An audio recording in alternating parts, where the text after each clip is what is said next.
Amen. Tu peux me dire amen pour m'encourager. La deuxième chose, j'ai un autre thème que le Seigneur m'a donné à développer cette année. C'est un thème très, je dirais pas complexe, mais qui demande beaucoup parce que j'ai fait beaucoup de temps de réflexion. C'est sur la mort. C'est sur la mort. Mais j'ai intitulé ça repousser, combattre et vaincre les morts précoces. Repousser, combattre et vaincre les morts précoces. Le jour où je le lancerai, je pense que j'enseignerai ça sur ma page, ma chaîne YouTube. Si vous avez de quoi écrire, Serge Ndala TV en un seul mot, vous pouvez vous abonner, je le lancerai là-bas. Mais c'est un grand thème parce que j'ai constaté, j'ai découvert beaucoup de choses sur la mort, sur les morts précoces. Il y a des gens qui meurent tôt, il y a des gens qui meurent avant les temps, il y a des gens qui ne devraient pas mourir par cette circonstance-là. Et l'Église est devenue très fataliste en disant Dieu avait donné et Dieu a repris. Le petit exemple, si Pierre ne s'était pas retrouvé ce jour-là, Dorcas allait mourir. Donc, juste un extrait pour vous montrer, nous avons besoin que Dieu élève au milieu du peuple de Dieu des ressusciteurs des morts. Donc, ton amen est faible. Donc, et vous allez remarquer que dans la Bible, il n'y a pas beaucoup d'apôtres qui ont ressuscité des morts. C'est-à-dire, pour ressusciter un mort, c'est quelque chose d'assez complexe et difficile. Mais il y a des morts à éviter.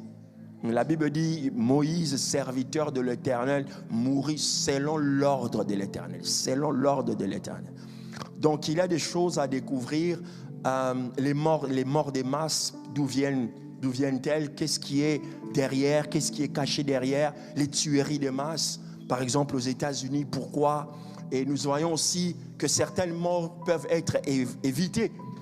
Aujourd'hui, en France, on ne meurt pas n'importe comment. On ne meurt pas de tout.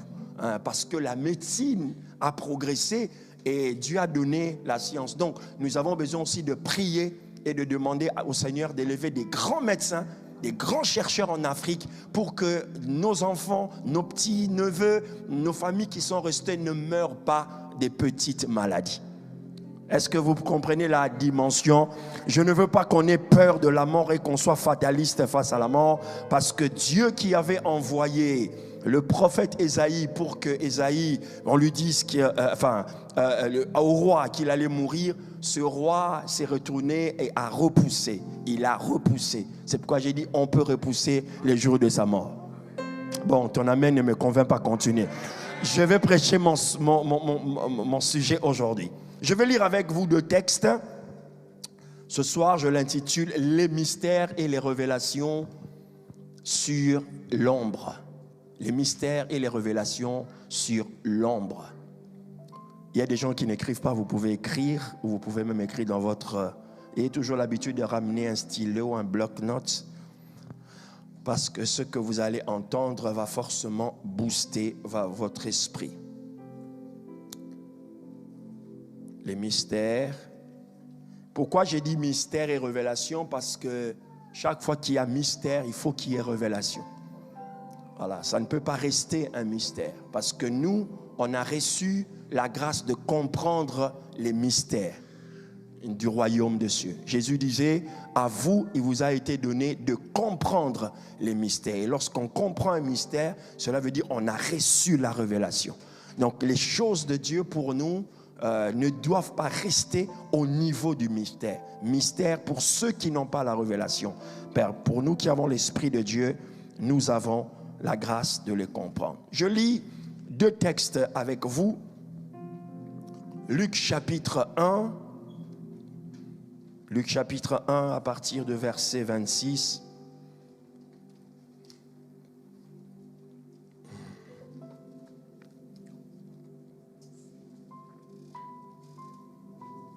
Je demandais aussi au Seigneur pourquoi l'apôtre m'a demandé de venir prêcher. Pourquoi j'ai été choisi par toi en passant par l'homme de Dieu.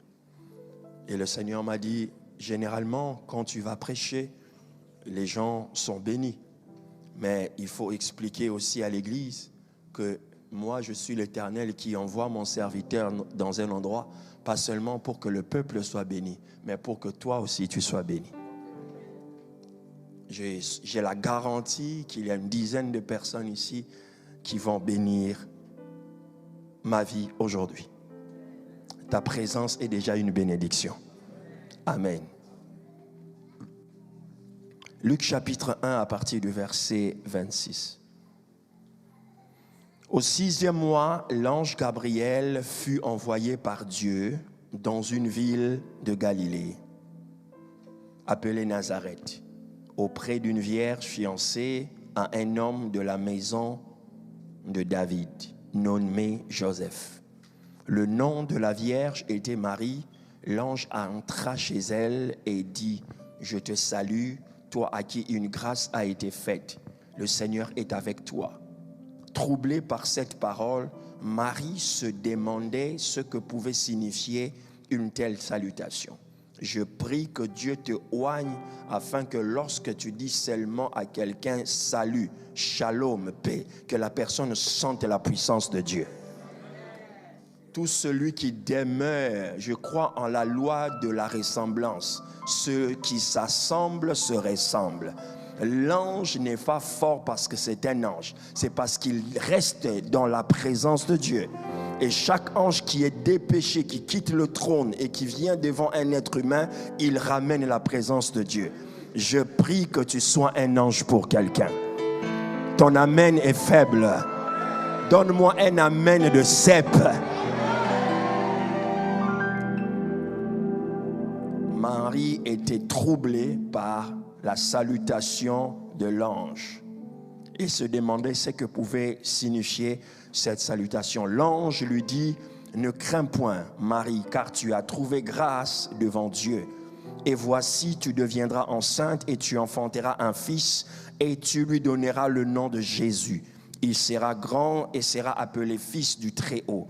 Le Seigneur Dieu lui donnera le trône de David, son père. Il régnera sur la maison de Jacob éternellement et son règne n'aura point de fin. » Marie dit à l'ange, « Comment cela se fera-t-il? Comment cela se fera-t-il puisque je ne connais point d'homme? » Vous voyez, Marie se demande comment cela se fera-t-il. En réalité, Marie ne s'est pas posé la question sur la promesse de Dieu. Il croyait que Dieu a fait cette promesse.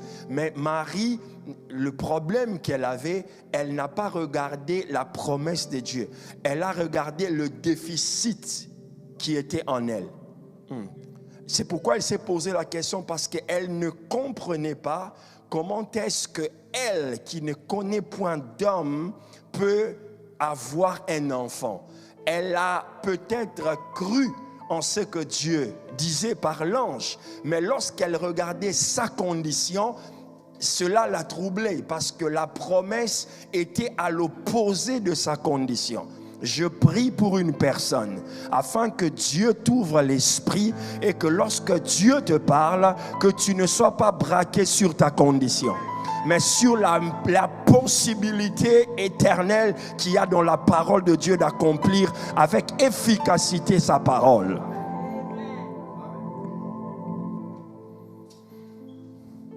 Elle n'a pas regardé ce que Dieu était capable. Alors l'ange lui dira, l'ange lui répondit, « Le Saint-Esprit viendra sur toi et la puissance du Très-Haut te couvrira de son ombre. » La puissance du Très-Haut te couvrira de son ombre. C'est pourquoi le Saint-Enfant qui naîtra de toi sera appelé Fils du Très-Haut. La puissance du Très-Haut te couvrira et l'enfant qui naîtra sera un Saint-Enfant. Chaque fois que l'ombre de l'Éternel couvre un être humain, il se produit quelque chose d'exceptionnel.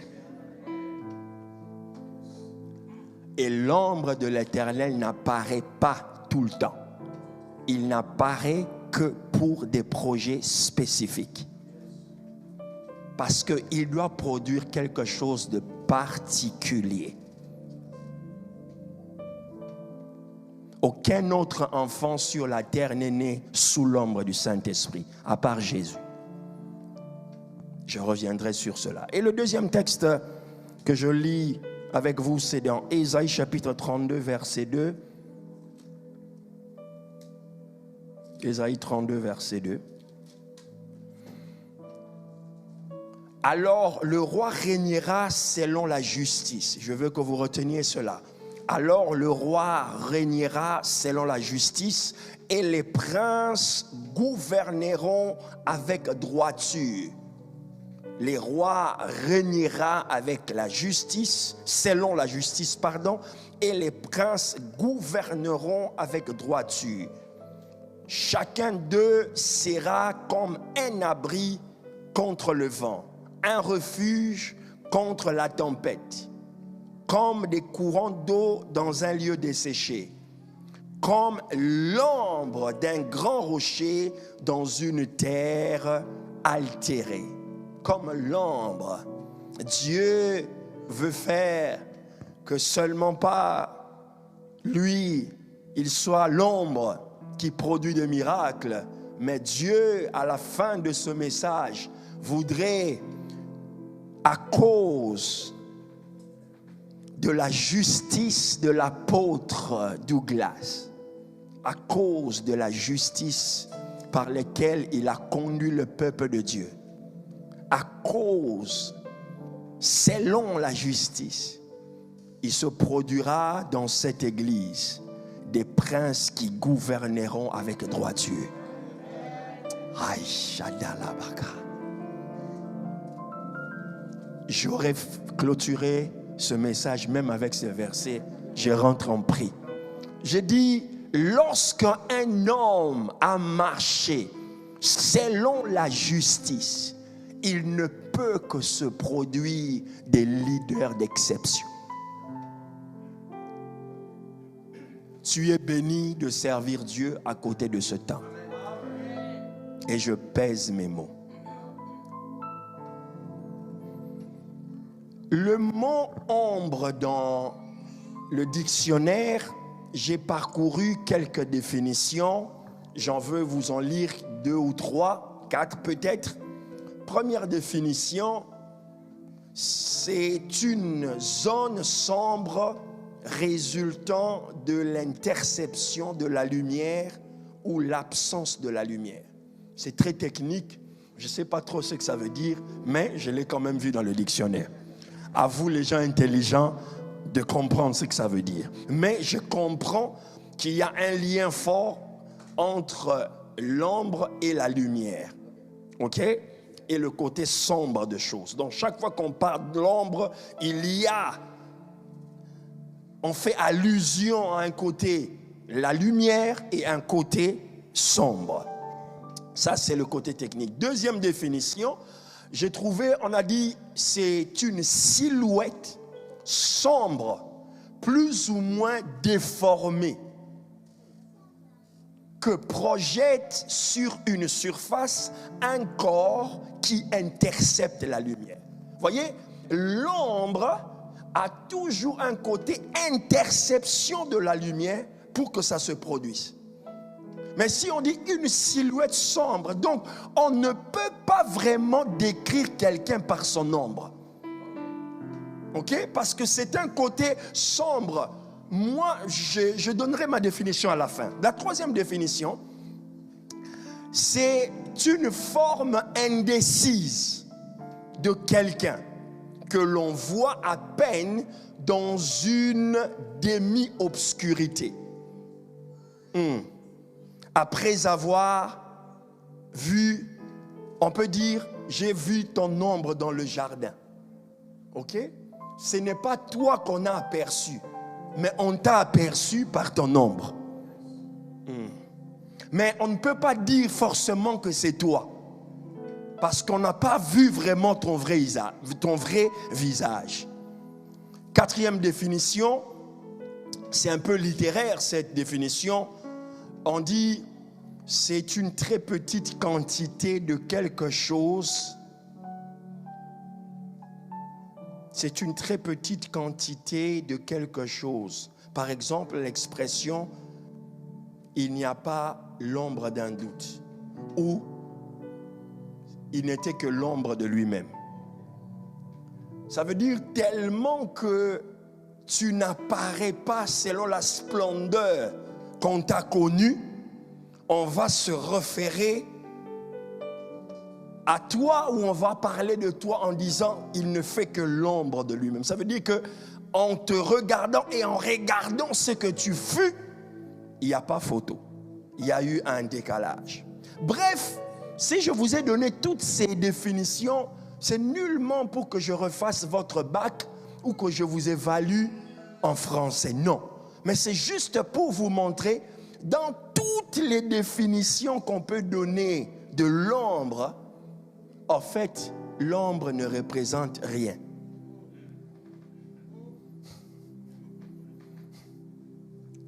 L'ombre, selon ma définition, c'est l'expression inanimée d'un être. Il n'y a rien. Il n'y a pas de vie dans un homme. Il n'y a rien. Mais alors, c'est là où je me suis posé la question, pourquoi, pour que Jésus naisse, Dieu va venir sortir son ombre?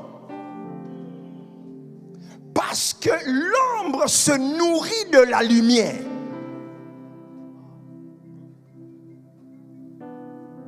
Je veux dire à une personne qui est venue pendant ces moments de jeûne et prière, tu ne dois pas sortir de ces 21 jours, de 28 jours de jeûne et prière comme tu es venu. Il faut que la lumière de Dieu puisse te frapper. Il y a une dimension de toi que tu vas atteindre pendant ces 28 jours. Dieu veut aller affecter les parties inanimées de ton existence. Les choses insoupçonnées. Les choses cachées que toi-même tu n'as pas l'idée que ça existe. Ton amen est faible. Je ne suis pas venu parler à un chrétien ordinaire. Je suis venu dire à une personne qui est fils et fille de l'apôtre Douglas que la saison des choses inanimées approche.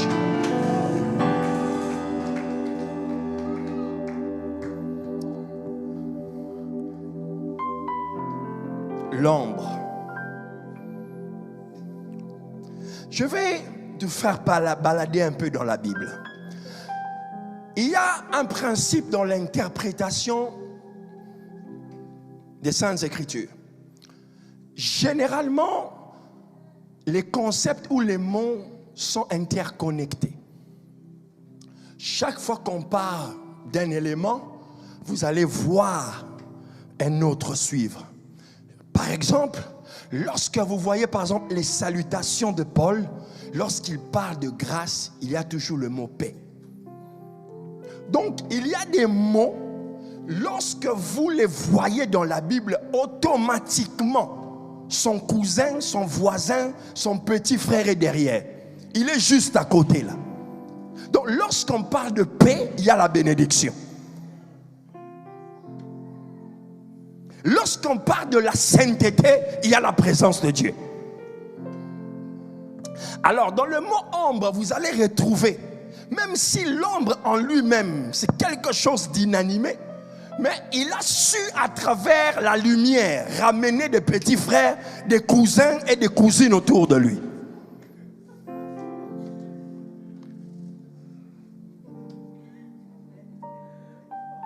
Psaume chapitre 91, verset 1. Maman lui dit, je prêche bien, n'est-ce pas? Tu sais, si j'ai ton aval, même si l'apôtre n'accepte pas, je sais que je serai invité. Yeah. Ma mère m'a toujours dit, quand tu vas dans la maison de quelqu'un, sois toujours en bon terme avec la maman de la maison. Si tu n'es pas là, même si tu craches le feu là, ça c'est la recette des mamans.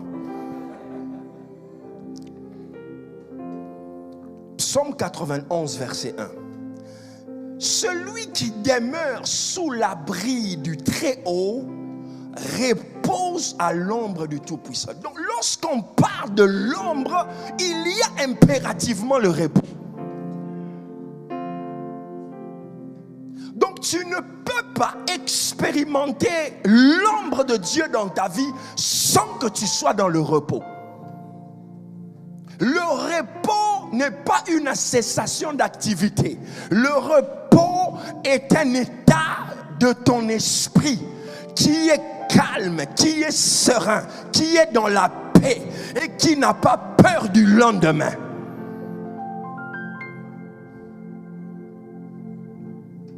Le mot ombre est associé au mot repos.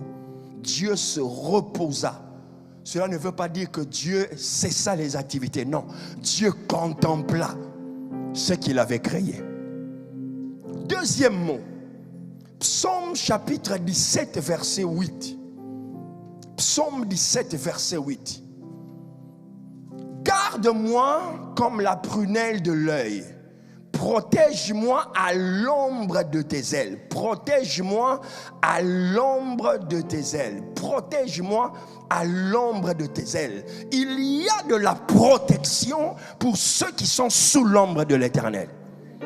Mais ici, il y a une particularité, la Bible a commencé à mettre. La Bible dit à l'ombre de tes ailes. Ça veut dire que dans la personnalité de Dieu, il y a plusieurs facettes de son ombre.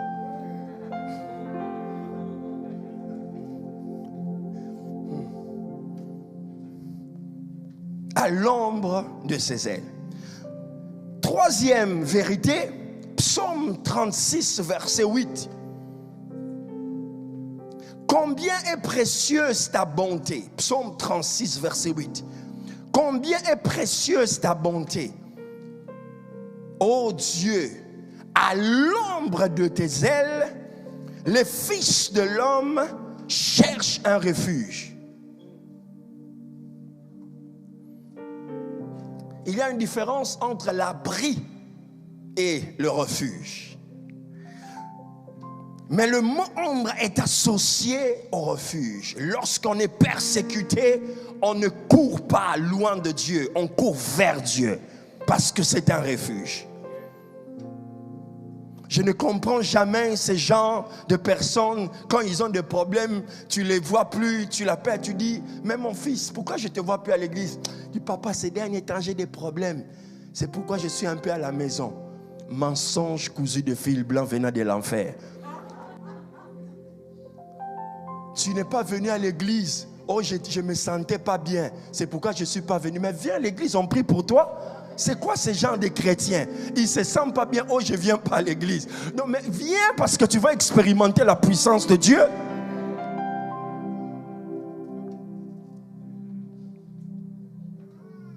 Psaume chapitre 57, verset 2. Je cherche un refuge à l'ombre de tes ailes. Vous allez voir que l'ombre des ailes, qui est produite par les ailes, a une fonction de protection. De te mettre sous l'abri, sous la protection du Très-Haut. Je cherche un refuge à l'ombre de tes ailes jusqu'à ce que les calamités soient passées. Donc Dieu nous garde, nous protège jusqu'à ce que les temps difficiles passent. Donc la maison de l'Éternel est un endroit de refuge. La présence de Dieu est un endroit de refuge. On ne se refuge pas dans la présence de Dieu pour fuir Dieu ou fuir la présence de Dieu. Oh, je me retire un peu de l'église pour penser. Non, on vient à l'église pour penser. Ton amen est faible. Oh, je ne comprends pas. Non, il faut venir comprendre à l'église. Parce que la Bible dit, voici l'esprit qui parle à l'église. Ton amen est faible. Toi qui voulais fuir l'église, le Saint-Esprit t'a repéré, t'a ramené. Ne résous pas tes problèmes en dehors de l'église. Viens les résoudre à l'église. C'est pourquoi Satan prend beaucoup de gens. Oh, je comprends, là où il y a des hommes, il y a toujours des problèmes. Oui, mais les gens des problèmes qu'il y a à l'église, c'est les gens des problèmes qui amènent des solutions, qui amènent la bénédiction. Il faut changer ta conception. Tu dois prendre la décision de ne plus jamais aucun culte de ta vie. Ton amen est faible. Tu dois prendre la décision que tous les jobs que tu aimerais prendre cette année doivent correspondre au plan de ta destinée.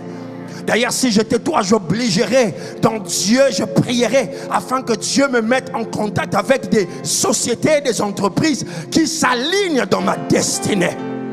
Oh, ton amen est faible. Je prêche les gens de Seb.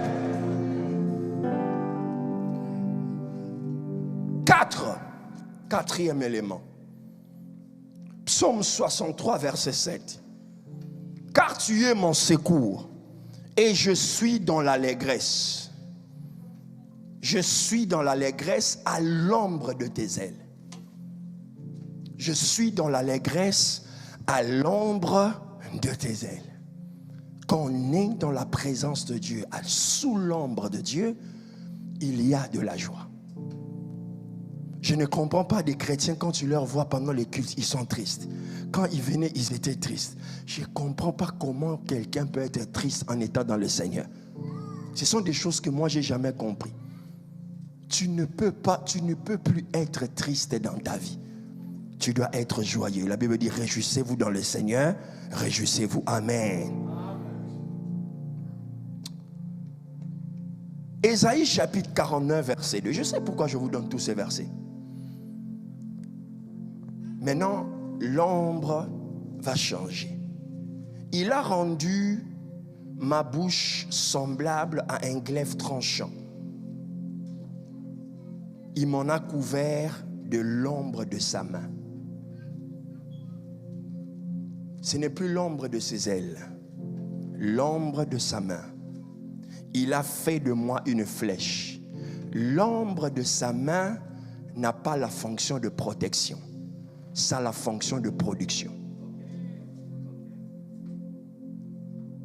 Quand la main de l'Éternel intervient, ce n'est pas pour protéger. Je sais que Dieu exauce la prière. Seigneur, garde-moi par ta main. Ça se comprend. Mais lorsque la main de l'Éternel intervient, ce n'est pas vraiment pour la protection. C'est pour produire quelque chose. La main de l'Éternel était sur Joseph. Et parce que la main de l'Éternel était sur lui, il y a eu des choses qui se sont passées. Lorsque l'ombre agit sous l'image de la main, il y a quelque chose de terrible qui se produit. Il a fait de moi une flèche. Son ombre produit l'armure qui était en moi, ou les armes qui étaient en moi. Ou au-delà de ça, ce n'est pas qu'il me donne des armes, il fait de moi une arme.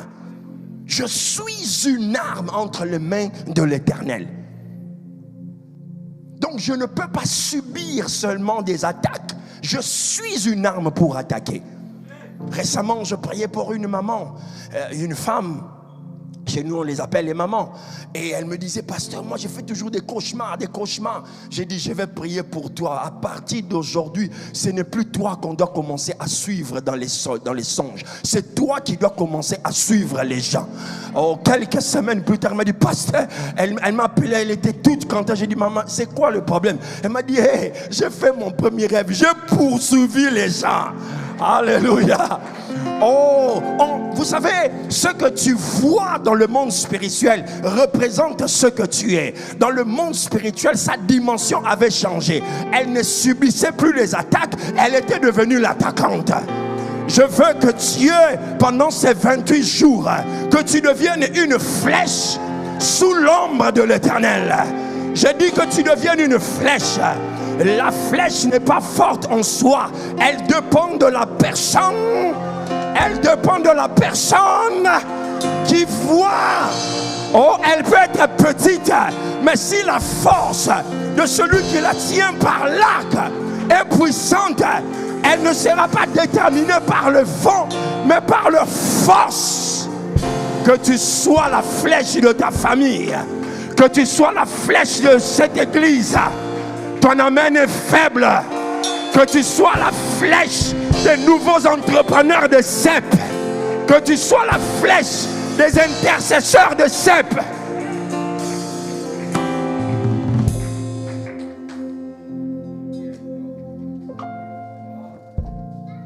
Ésaïe 51, verset 16. Je mets mes paroles dans ta bouche et je te couvre de l'ombre de ma main pour étendre de nouveaux cieux. J'ai dit, quand la main de l'Éternel agit, c'est pour produire des choses extraordinaires. Selon Ésaïe 51, verset 16, ma prière aujourd'hui, c'est que la main, l'ombre de l'Éternel te couvre et que Dieu te donne de nouveaux territoires. Je dis, Dieu te donne de nouveaux territoires, des endroits insoupçonnés, des postes que tu n'imaginais pas. Je dis, même si ce poste-là n'existait pas, on le créera pour toi.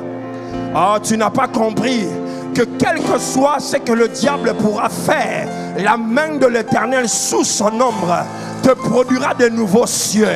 Je dis que tu habiteras de nouvelles maisons. Tu achèteras de nouveaux terrains. À cause, je ne suis pas en train de parler comme un simple prédicateur. Dieu m'a oint ce soir comme un prophète. Et je déclare ces paroles dans ta vie.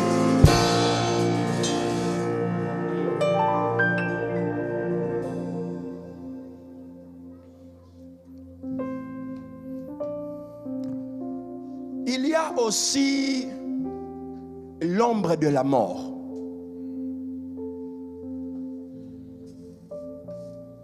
Job 38, verset 17 dit, les portes de la mort t'ont été ouvertes. As-tu vu les portes de l'ombre de la mort? La Bible dit dans le livre de Psaume chapitre 23 verset 4, quand je traverserai la vallée de l'ombre de la mort. Je vais faire une parenthèse, une ouverture. Généralement, les gens meurent dans deux dimensions. Avant que la mort ne vienne, l'ombre de la mort apparaît. L'ombre de la mort, c'est ce qui installe la peur. C'est ce qui vient pour mettre l'esprit. C'est pourquoi j'ai dit, si l'Église comprend ce message, il y a des gens qui ne mourront plus. Quand je dis ils ne mourront plus, ça veut dire qu'ils ne mourront pas précocement. Parce que lorsque l'ombre de la mort s'installe dans une région, dans une vie, dans une famille, elle paralyse l'activité spirituelle. Les gens sont concentrés à des banalités, pendant que cette personne-là ou cette famille-là est déjà réclamée. Et elle met les gens dans l'oubli. L'ombre de la mort.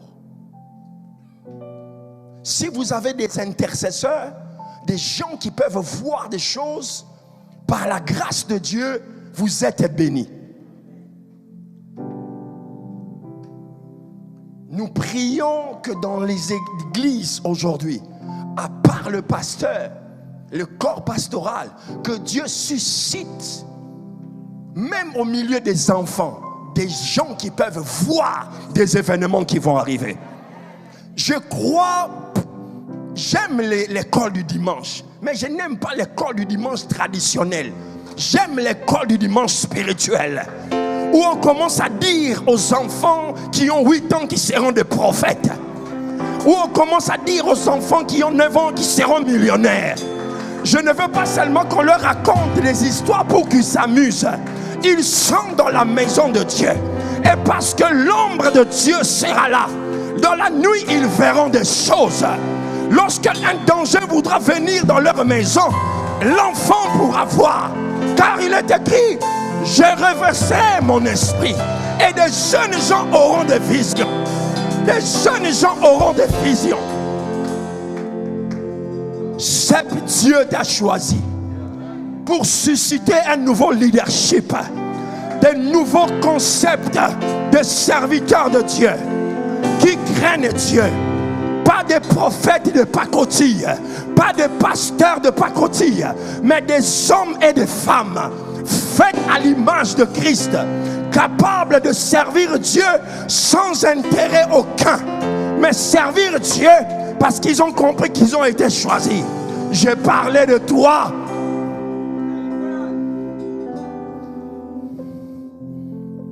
L'ombre de la mort. Matthieu chapitre 4 verset 16 dit: ce peuple assis dans les ténèbres a vu une grande lumière. Et sur ceux qui étaient assis dans la région de l'ombre de la mort. Il y a des gens qui vivent dans des régions où règne la mort. Pas forcément la mort physique, mais la mort aussi financière. La mort éducationnelle. Moi, si ce n'était pas la main de Dieu, je serais un bon fumeur de chanvre. Un bon musicien. Oui, parce que je suis né, j'ai grandi dans un territoire où il n'y a que ça. Vous écoutez la musique le matin jusqu'au soir, vous parlez des stars du monde, vous discutez sur les célébrités, mais gloire à Dieu, parce que Dieu m'avait choisi. Si je t'amène où j'ai grandi, tu vas dire: ah, tu sors d'ici? Oui, je sors de là, mais à cause de la destinée. Oh, dis-moi un amen bien.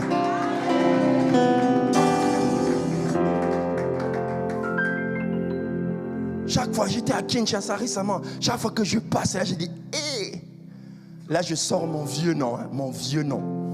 Je dis: hé, Gino.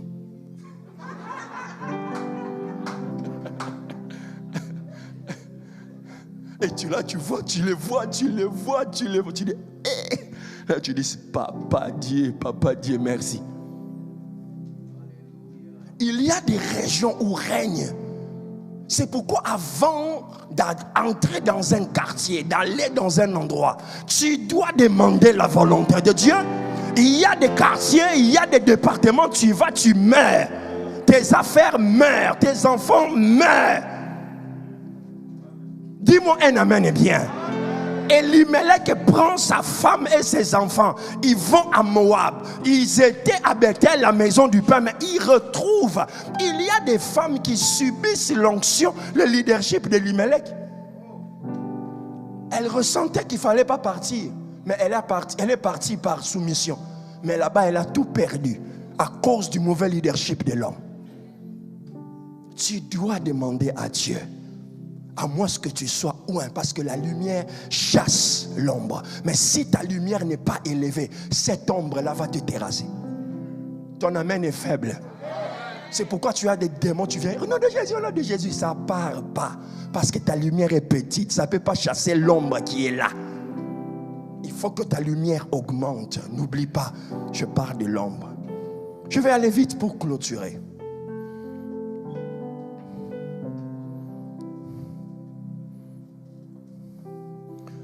Luc chapitre 1 verset 26 que j'ai lu avec vous est pratiquement l'aboutissement de la prophétie.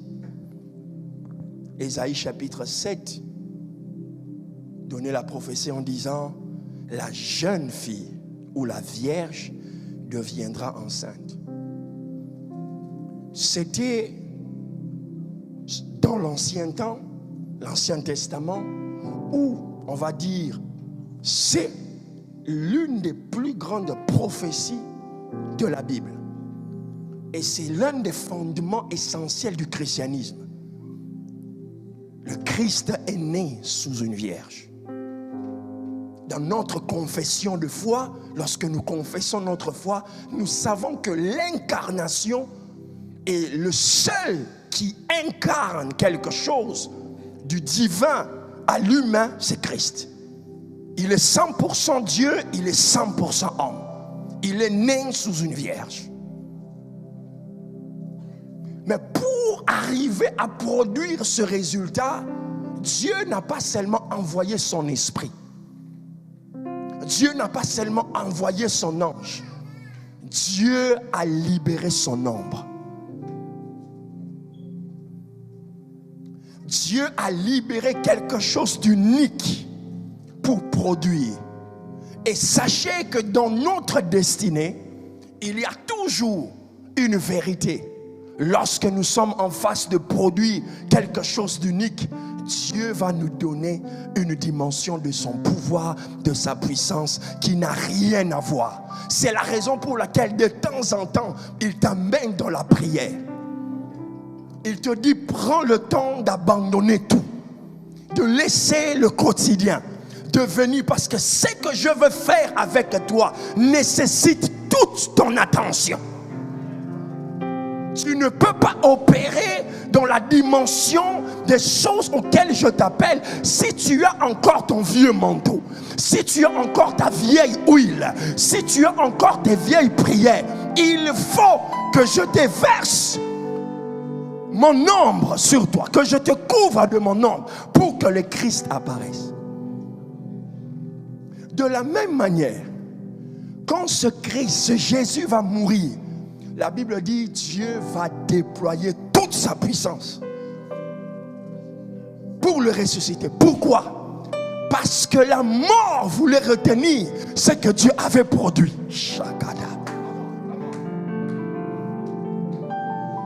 Donc, de la même manière, Dieu te oint pour concevoir une entreprise, pour concevoir un ministère. Lorsque Satan voudra détruire cela, de la même manière, Dieu ira dans l'extrême pour te sortir. Tu ne comprends pas ce que je suis en train de dire. C'est pourquoi lorsque tu vois un enfant qui est sorti de toi, commence à faire des choses bizarres, va dans l'extrême de ta prière, va dans l'extrême de ton offrande, va dans l'extrême et tu verras le résultat.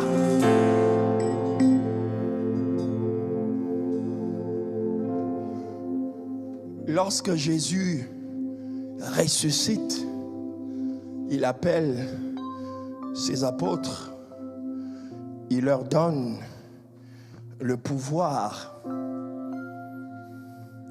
de chasser les démons, de guérir les malades. Il prend un homme qu'on appelle Pierre, qui n'a pas d'instruction, qui n'a pas de bac, qui n'a pas de diplôme, mais qui est passionné de Dieu. Et Dieu commence à faire des choses extraordinaires avec lui. Et un bon jour, les gens comprennent qu'il se passe quelque chose d'étrange dans cet homme. Il a atteint une dimension parce que c'est lui qui est en lui, forcément venait de l'ombre. Les gens eux-mêmes discernent que cet homme, tout ce qui est en lui est oint. On a touché à ses vêtements, on a touché à sa sueur, on a compris qu'il est oint. Mais nous allons aller dans une autre dimension. Nous allons prendre des malades. Nous allons les mettre sur l'allée. De telle façon, seulement quand l'ombre va... Aïe, aïe, aïe, tu comprends pas? Quand son ombre va passer, je veux te dire, tes vêtements peuvent guérir, ton offrande peut faire des choses, tes prières, mais il y a des choses inanimées en toi qui vont produire les résultats. Tu ne comprends pas de quoi je parle. Il y aura un moment où seul ton nom va faire de grandes choses. Seul ton nom. Tu te présenteras, tu ne diras ni A ni B. Tes ennemis trembleront. Tu ne comprends pas de quoi je parle. Ça ne sert à rien de prendre le téléphone et commencer à dire hey, les sorciers, vous ne mourrez pas. Non, non, non, non. Ça ne marche pas comme ça. Ils t'inviteront dans leur fête. Tu entreras dans leur fête et tu verras quelqu'un venir confesser. Rien que par ta présence, tu vas entrer dans une dimension où Dieu va agir et utiliser les choses inanimées. L'ombre de Pierre a commencé à guérir.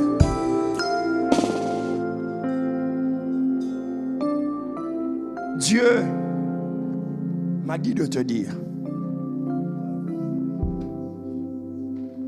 de faire une offrande. Toi qui es dans une situation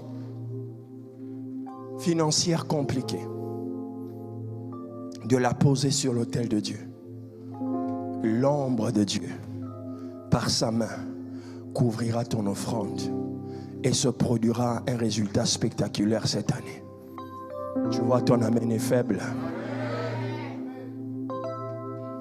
Lève-toi. Nous clôturons.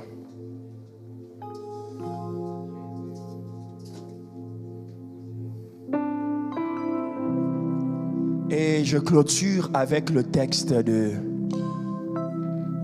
Ésaïe 32. On peut me le remettre? Ésaïe 32, verset 2. C'est le texte prophétique que j'ai à dire à cette église. C'est le texte prophétique. Ésaïe 32, verset 2. Ce que Dieu veut faire, surtout dans la vie des hommes et des femmes. Chacun d'eux... Il faut commencer au verset 1. Commence au verset 1. Un roi régnera. Je remplace. J'ai dit, Douglas régnera alors conformément à la justice. Et les chefs, les pasteurs, les chefs des départements gouverneront conformément au droit. Dieu m'a dit de dire à Sep, à cause de la justice de mon serviteur et à cause du droit qui régnera au milieu de vous, voici ce que Dieu veut faire dans la vie de certains. Chacun d'eux sera comme un abri. Nous savons que Dieu est notre abri, mais Dieu veut t'emmener dans la dimension et que toi aussi tu deviennes un abri. Ton amen est faible. Deuxième chose, un abri contre le vent. Deuxième chose, nous avons vu que l'ombre amène le refuge. Dieu est un refuge, mais Dieu veut se transposer en toi et que toi aussi tu deviennes un refuge contre la tempête. Troisième chose, comme des cours d'eau dans les déserts. Quatrième chose, comme l'ombre d'un grand rocher. Donc Dieu ne veut pas seulement qu'il soit l'ombre. Dieu veut que toi aussi tu deviennes un ombre comme un grand rocher. De telle façon que les gens viennent s'abriter, tu deviendras un abri. Voici le type de leaders qui sortiront de Sep. Dieu ne veut pas que vous soyez comme des pasteurs normaux de cette génération. Je parle de la génération de tous les enfants de l'apôtre Douglas. Vous avez la responsabilité d'élever très haut le flambeau du royaume et celui de votre Père. Ton amen est faible.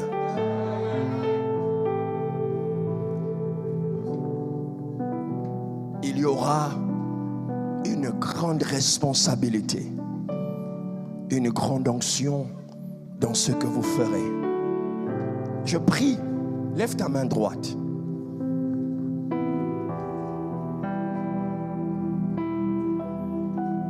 Seigneur, je prie pour la génération montante. Je prie pour les enfants de l'apôtre. Je prie pour les nouveaux leaderships. Un leadership conséquent, fort. Qu'ils soient comme ces princes qui régneront. Qui régneront. Que ces filles, ces femmes qui sont ici, même s'ils ont le côté féminin, mais donne-leur l'esprit divin. L'esprit du leadership et de la grandeur. Dans le nom de Jésus. Seigneur, je le déclare. Je le déclare, je déclare, parce que lorsque tu élèves une race illustre, tu élèves une grande nation. Que ce ministère, cette église, élève des hommes droits, des hommes justes, qui sont capables de tenir les flambeaux très haut. Seigneur, je prie que l'ombre de la mort disparaisse dans des familles. Que les familles représentées ici ne connaissent plus de morts précoces. Que chaque ADN qui est ici, que chaque globule sanguin qui est ici, que chaque nom qui est ici, représenté ici, ne meure pas précocement. Aucun enfant, aucun mariage ne doit mourir précocement. Aucun ministère ne doit mourir précocement. Que l'ombre de la mort parte, quitte leur vie, quitte leur progéniture.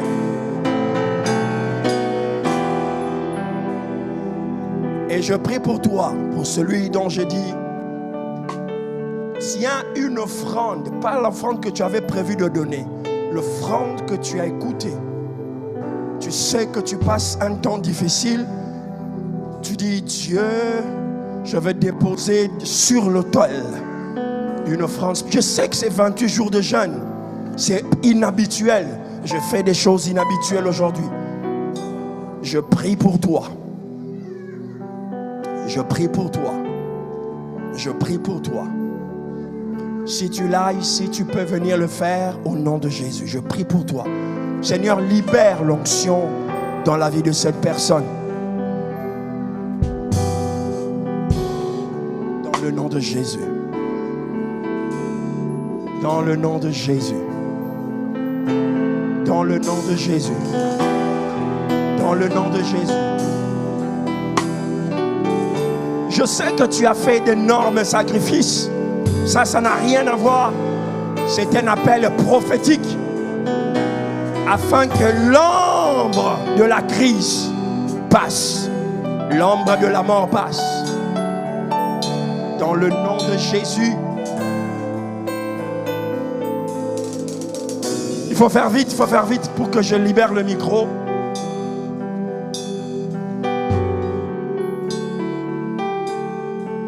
On peut vous distribuer les enveloppes. Si tu l'as là, tu le fais. Si vous le faites par carte, vous le faites.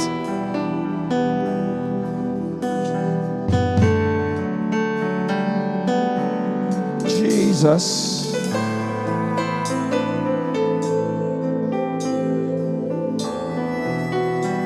Jesus. Vous pouvez prendre. Ayez la foi et faites. L'ombre du Seigneur, l'ombre du Saint-Esprit, l'ombre du Saint-Esprit, l'ombre de Dieu te couvrira et tu enfanteras. Te couvrira.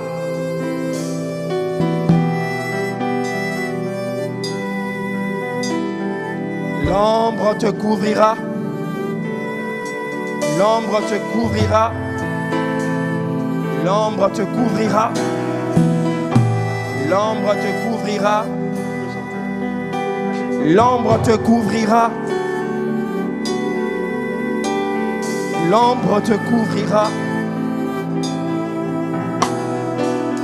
Sep, l'ombre te couvrira. L'ombre couvre ton nom, tes finances. Pendant que vous vous approchez du grand opening, que Dieu ouvre les écluses des cieux, que l'ombre te donne des nouveaux cieux. L'achat de la maison que tu voulais avoir, que cette année, la conclusion, l'accomplissement, parce que lorsque Dieu conclut une grande affaire avec son serviteur, ça veut dire que les retombées seront là, les retombées seront là. Seigneur, je vois une église où il y a 70% de propriétaires.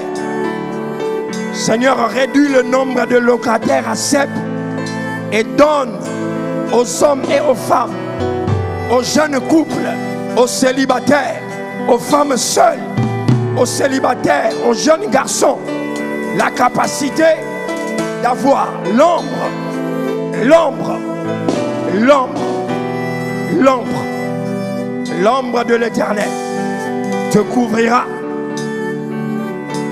L'ombre de sa main produira. Lève les mains, que je te bénisse et on a clôturé. Seigneur, je me tiens devant ton peuple et sous l'onction de ton serviteur. Je déclare et je décrète ta bénédiction dans la vie de tes enfants. Que ces moments de jeûne soient très particuliers. Visite les gens, ton peuple. Que ces 28 jours soient marqués par l'autorité et la manifestation, même dans les choses inanimées de leur vie, apparaît d'une manière spectaculaire dans leur vie. Qu'ils voient des choses, qu'ils sentent des choses auxquelles ils n'étaient pas habitués. Qu'ils entendent ta voix clairement. Que tu entres, Seigneur, dans le domaine médical des hommes et des femmes malades, même les représentants de leur famille. Que les cancers disparaissent. Que des maladies incurables qui ne terminaient pas se terminent à cause de l'ombre. Dans le nom puissant de Jésus. Et nous te disons Amen. On peut donner une offrande d'acclamation au Seigneur.